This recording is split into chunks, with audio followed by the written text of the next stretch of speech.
Assalamualaikum warahmatullahi wabarakatuh. Hai, kenalin nama aku Roza Kurniasari dengan NIM 21060100053 dari kelas 4A Manajemen. Nah, video ini tuh merupakan sebuah tugas sekaligus UAS dari mata kuliah Manajemen Pemasaran yang diampu oleh Ibu Imas Suhaisi SEMM.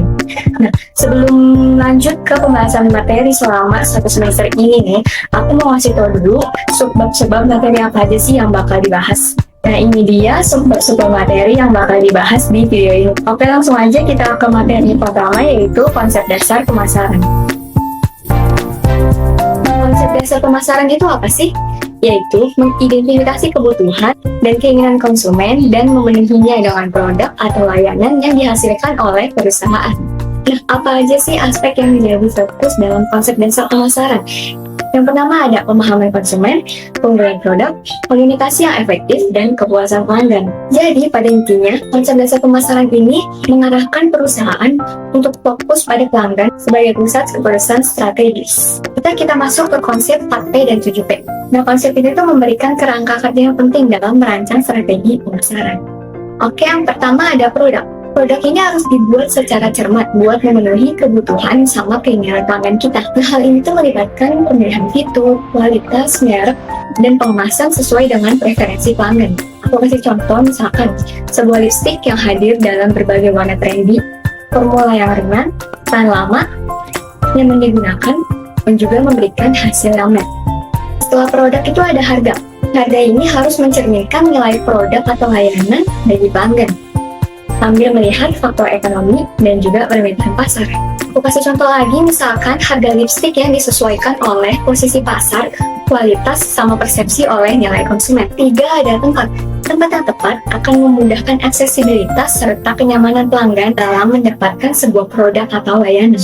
Contohnya, sebuah lipstick dapat dibeli di toko kosmetik, departemen kecantikan, atau juga bisa dibeli secara online melalui situs web resmi atau platform e-commerce lainnya. Yang keempat itu ada promosi. Promosi ini akan melibatkan iklan di majalah, berkolaborasi dengan beauty influencer, ulasan lipstick di online, dan penawaran khusus untuk meningkatkan kesadaran dan minat konsumen terhadap lipstick tersebut. Nah, yang kelima ini ada people atau orang.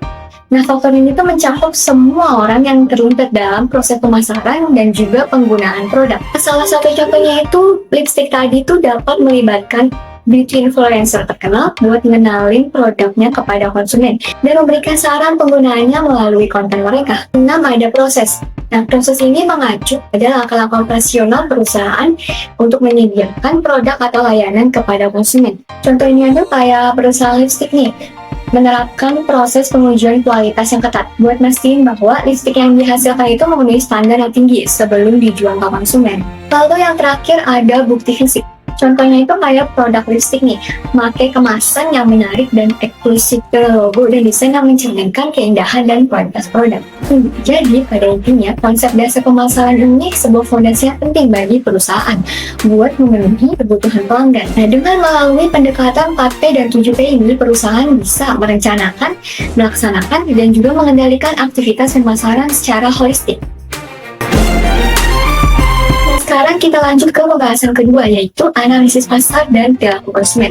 Melakukan riset pasar ini untuk mengidentifikasi segmen pasar yang potensial, tren kosmetik terkini, dan juga mengukur potensi dari pasar lipstick tersebut. Ada beberapa metode yang bisa digunakan dalam analisis pasar.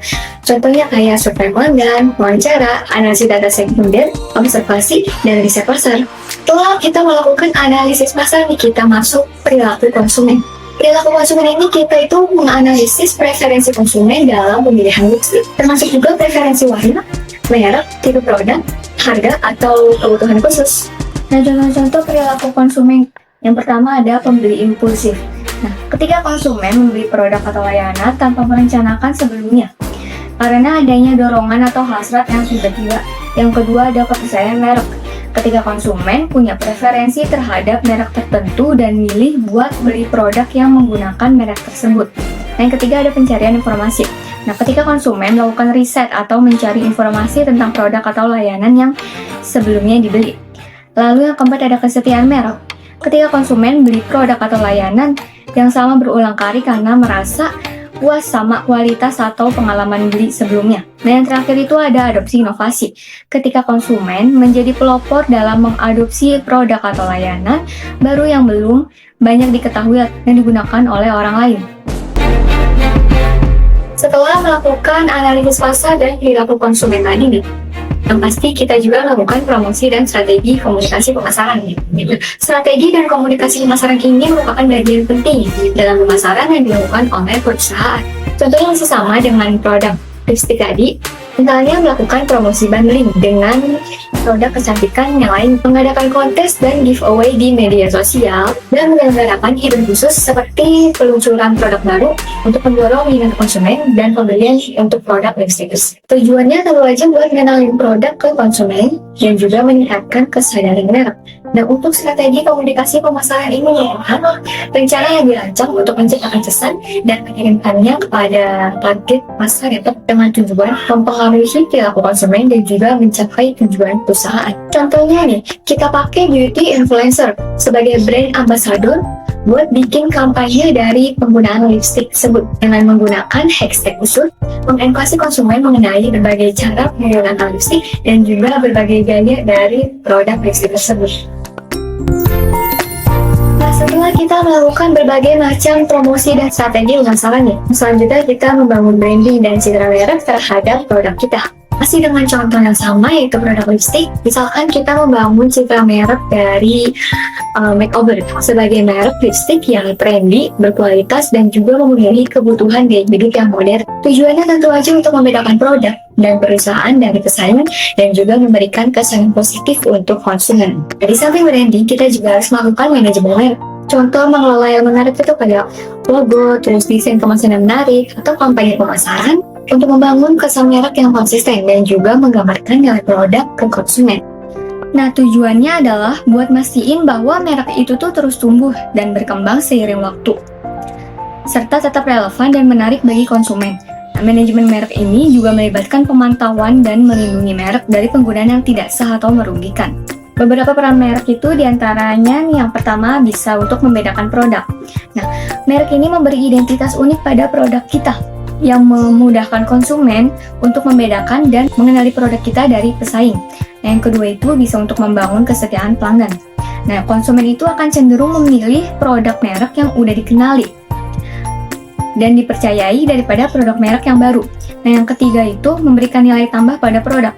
Konsumen mungkin akan bersedia membayar lebih untuk merek yang terkenal karena merek tersebut tuh udah memberikan kualitas yang lebih baik dan citra yang lebih baik pada produk. Yang keempat itu bisa untuk membantu pemasaran. Nah, merek yang kuat itu bisa mudah diingat dan memudahkan konsumen buat mempromosikan produk kita kepada orang lain. Nah, yang terakhir itu bisa untuk melindungi produk. Nah, merek yang terdaftar dan dilindungi itu bisa untuk melindungi produk kita dari penggunaan merek yang nggak sah oleh pesaing. Hal ini itu bisa sangat penting banget buat mencegah pelanggaran merek dan melindungi merek kita dari kerusakan reputasi.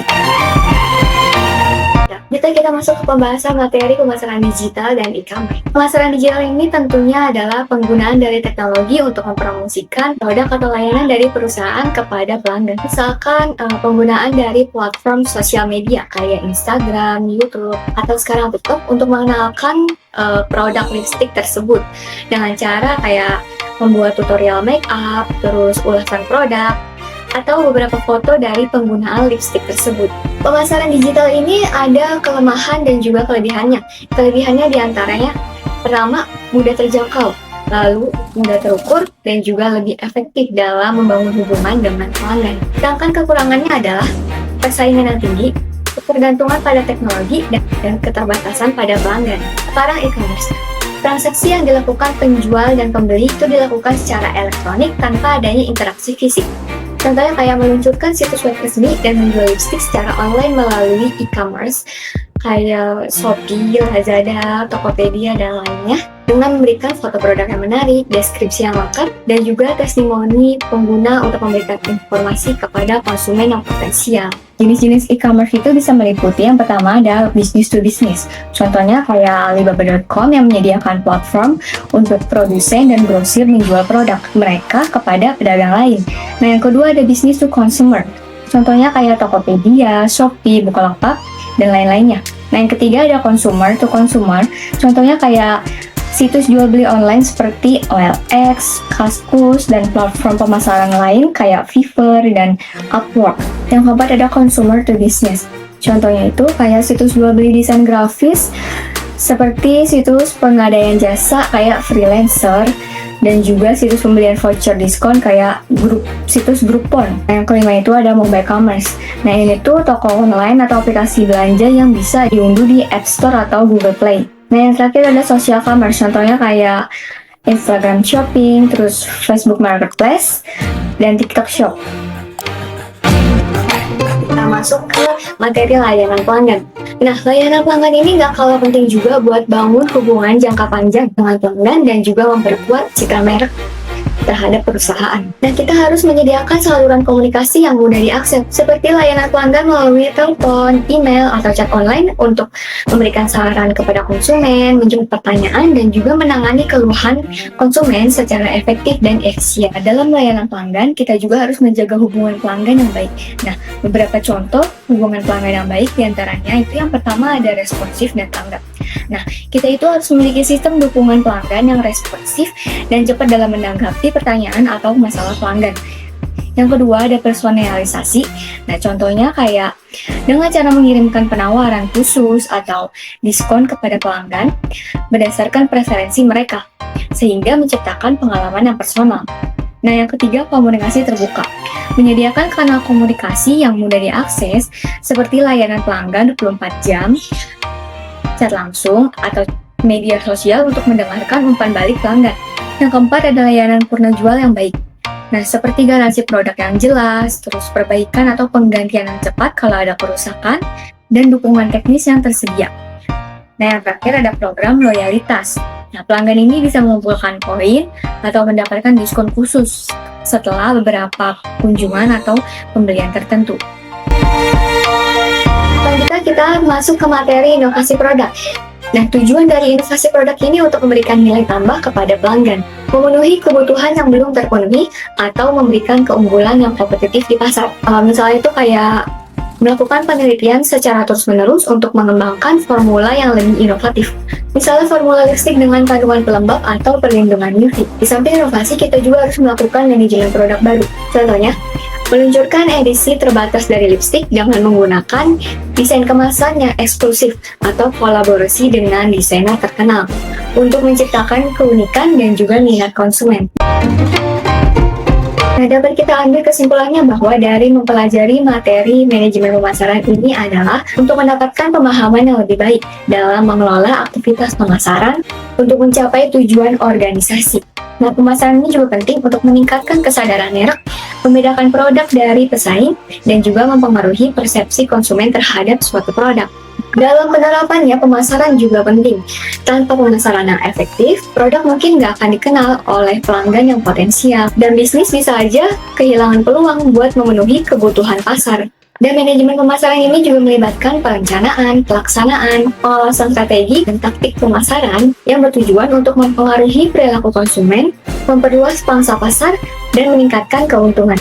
Nah, pemasaran ini membantu menciptakan nilai bagi konsumen, membangun hubungan dengan mereka, dan membantu perusahaan untuk mencapai tujuan bisnisnya. Pemasaran ini juga penting buat meningkatkan kesadaran merek, membedakan produk dari pesaing, dan juga mempengaruhi persepsi konsumen tentang produk. Jadi, dengan menggunakan strategi pemasaran yang tepat, perusahaan bisa mencapai posisi yang kuat di pasar dan juga meningkatkan keunggulan kompetitifnya. Kenapa diperlukan strategi pemasaran untuk mencapai tujuan bisnis? Karena beberapa alasan diantaranya itu yang pertama untuk meningkatkan kesadaran merek, yang kedua untuk memperluas pangsa pasar, yang ketiga untuk meningkatkan penjualan, yang keempat bisa meningkatkan kepuasan pelanggan, terakhir untuk menghadapi persaingan. Jadi secara keseluruhan strategi pemasaran itu merupakan langkah penting dalam mencapai kesuksesan bisnis, memperluas pangsa pasar, meningkatkan penjualan, dan juga memperoleh pelanggan. Dan dengan strategi yang tepat, perusahaan bisa mendapatkan hasil yang lebih baik dalam mencapai tujuan pemasaran mereka. Konsep pemasaran dasar 4P dan 7P memberikan kerangka untuk mengembangkan strategi pemasaran yang lebih efektif. Saat menerapkan strategi pemasaran, perusahaan perlu melakukan analisis pasar dan memahami perilaku konsumen untuk mengidentifikasi peluang bisnis. Selain itu, strategi periklanan dan komunikasi digunakan untuk menyampaikan pesan pemasaran kepada konsumen dengan tujuan untuk meningkatkan awareness dan minat terhadap produk atau layanan. Branding dan manajemen merek juga memainkan peran sangat penting dalam memperkuat citra merek perusahaan dan membangun hubungan pelanggan jangka panjang. Layanan pelanggan yang baik juga merupakan faktor kunci dalam membangun kepuasan dan juga loyalitas pelanggan. Nah, terakhir, inovasi dan manajemen produk baru tidak boleh diabaikan saat merespon perubahan pasar dan merespon perubahan kebutuhan konsumen. Nah, dengan memahami dan menerapkan konsep ini, bisnis dapat mencapai kesuksesan jangka panjang dan membangun hubungan kuat dengan konsumen. Cukup sekian, sampai di sini saja. Kurang lebihnya mohon maaf. Terima kasih. Wassalamualaikum warahmatullahi wabarakatuh.